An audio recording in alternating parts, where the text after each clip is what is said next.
প্রেমের পরিণতি কি অকালে আকাশের তারা হয়ে যাওয়া? কেন দীর্ঘ লড়াইয়ের পর মৃত্যুর কাছে হার মানতে হলো গৃহবধূর? কেনই বা অকালে এভাবে চলে যেতে হলো? জানবেন বিস্তারিত। চোখ রাখুন HPN নিউজে। কি এমন ঘটেছিল চলুন জেনে নেওয়া যাক আজকের ভিডিওতে। স্বামীর বিবাহ বহির্ভূত পরকীয়া সম্পর্ক, আত্মঘাতী গৃহবধূ। স্বামীর অবৈধ প্রেমের সম্পর্ক মানতে না পেরে পান করে মৃত্যু গৃহবধূর। স্বামীর অবৈধ প্রেমের সম্পর্কের জেরে মাঝে মধ্যেই বাড়িতে অশান্তি লাগতো। অবশেষে অশান্তির চরম পর্যায়ে গেলে কিছুদিন আগে পান করে আত্মহত্যার চেষ্টা করে গৃহবধূ। অবশেষে মৃত্যুর সাথে দীর্ঘ লড়াইয়ের পর মৃত্যুর কাছে হার মেনে যায় গৃহবধূ। মৃত গৃহবধূর নাম হিমানি রায়, বয়স আনুমানিক 23 বছর। ঘটনাটি ধূপগুড়ি ব্লকের অন্তর্গত মাগুরমারি 2 গ্রাম পঞ্চায়েতের দক্ষিণ আলতা গ্রামের। ঘটনা প্রসঙ্গে জানা যায়, প্রায় 5 বছর আগে বাড়ির পাশের বিপুল রায় নামে এক যুবকের সাথে প্রেমের সম্পর্ক গড়ে ওঠে গৃহবধূর। এরপর দুই পরিবারের পক্ষে তাদের সম্পর্ক মেনে নেয় পরিবার এবং বিয়েও দেয়। বাড়িতে রয়েছে 4 বছরের এক পুত্র সন্তান। দিব্যি চলছিল সংসার। এরপর বাড়িতে সন্তান ও স্ত্রীকে রেখে অন্য এক যুবতীর সাথে প্রেমের সম্পর্ক গড়ে ওঠে বলে অভিযোগ গৃহবধূর বাপের বাড়ির লোকের। শুরু হয় পরিবারে অশান্তি।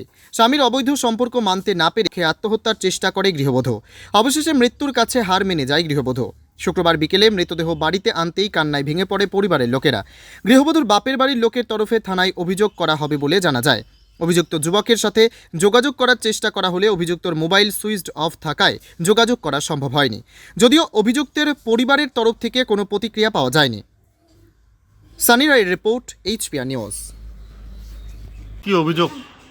যেদিন থেকেই আমার মেয়ে গেছে সেদিন থেকে চালাইছে। আমার মেয়েকে যা অপদস্থ করছে, মুখে বলায় অপরাধ, আমার পাপ হবে বললে। কি হয়েছে এখন? এখন একদম ওর ছেলে প্রেম করে, আমার মেয়েকে কিছু বলতে দেয় না। বললেই ওর শ্বশুর শাশুড়ি সবাই লাফিয়ে পড়ে, ঝগড়া করে সবাই। আমার মেয়েকে বলবা যে কিচ্ছু বলবা না, ওর টাইম পাস করে। যেদিন নিয়ে আসবে সেদিন আমরা করবো, ওরা সেদিন করবো। সবাই জ্বালায় ওকে, কেউ বাদ না। ওর শাশুড়ি শ্বশুর। কত বছর আগে বিয়ে হয় আপনার মেয়ের? আমার তখন 18 বছর হয় নাই। তখন 18 বছর হয় নাই, তখন এই বিয়ে হচ্ছে। বাচ্চা আছে? একটা বাচ্চা আছে। কত বছর বয়স? 3.5 বছর বয়স। কি হলো তারপর? তারপর ওর ছেলে প্রেম করে। ওর শ্বশুর বলে যে আমার ছেলে যদি ভাত না দেয় আমি দিব, আমার এখানে শুবে। কিন্তু আমার ছেলে ওইটাই মেনে নিয়েছিল, আমার বাড়ি আসবে না। তার জন্য কি আনতে গেছি, আমার মেয়ে বলছে আসবে না, ও আসবে না। ছেলে মা আমার সংসার নষ্ট করিস না, আমি যাবো না। কে বলছে এইভাবে? আমার মেয়ে বলছে। তারপর কি লাস্টে কি করলো আপনার মেয়ে? আমি বললাম যে না থাক, তাহলে তুই যদি না আসিস ওইটাই যদি তোর সুখ, শ্বশুরের ঘরেতে থাক, ওইখানে থাকিস। তার জন্য কি আত্মহত্যার রাস্তা বেছে নিল? না, তারপর ভিডিও কল করে, সারা রাত ফোন করে। আমি বলছি না, তুই যদি না থাকিস তাহলে বেশি হাত থেকে আবার চলে যাবে অন্য কোথাও, ওইখানে থাক, কষ্ট করে মারে যাই করুক, ওইখানে তুই থাকিস, ওইখানে শুইস, শ্বশুরের ঘরে শুতে হবে না। ছিল মোবাইল নিয়ে, মোবাইল ভাঙছিল।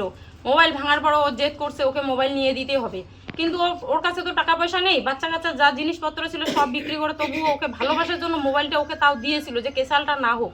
কিন্তু সেই সত্ত্বেও মোবাইল নিয়েও ও ওকে দেখতে পারে না, এমনকি ওর সঙ্গে শয় না। যখন শুতে যায় গাড়ির মধ্যে মোবাইল রেখে যায়। ভাত টাত সব রান্না করছিল খাওয়ার জন্য, কিন্তু ও যখন গেছে যে ফার্মের ওইদিকে ও ভিডিও কল করতেছে, এমনকি নিজেও স্কুলের মাঠে দেখে। স্কুলের মাঠে কোনো লোক বাদ নাই, একটা বাচ্চা শুদ্ধ জানে যে ও ফোন করে সবসময়। একটা গাড়ি এসে গাড়িটা নিয়ে যায়, গাড়ি বাইরে ফোন করে, রাত্রে হলে গাড়ির ভিতরে ঢুকে ফোন করে, কথা বলে। কিন্তু ও তো স্বামী, সব কিছুর সমান সব কিছু দেওয়া যায়, কিন্তু স্বামীর কি অন্যজনকে অধিকার দেওয়া যায়? কিন্তু ওই মেয়েটাও কিন্তু তবুও ওর উপর বলছিল। আর ওদের বাড়িতে কে জানে না, সবাই জানে, ওর ভাসুর জানে, ও যা জানে। এমনকি ওদের মোবাইল দিয়েও কথা বলছিল, ওরা নিজেও শুনছে যে তুই মর, তোর ছেলেও মরুক, আমি বিপুলকে বিয়ে করব। কিন্তু তবুও ওরা কেউ প্রতিবাদ করে নাই বা মেয়েটাকে কিছু বলে নাই। আমরা বারবার বলছি যে প্রতিবাদ করো, ছেলেকে শাসন করো, কিন্তু ছেলেকে ওরা শাসন করে নাই।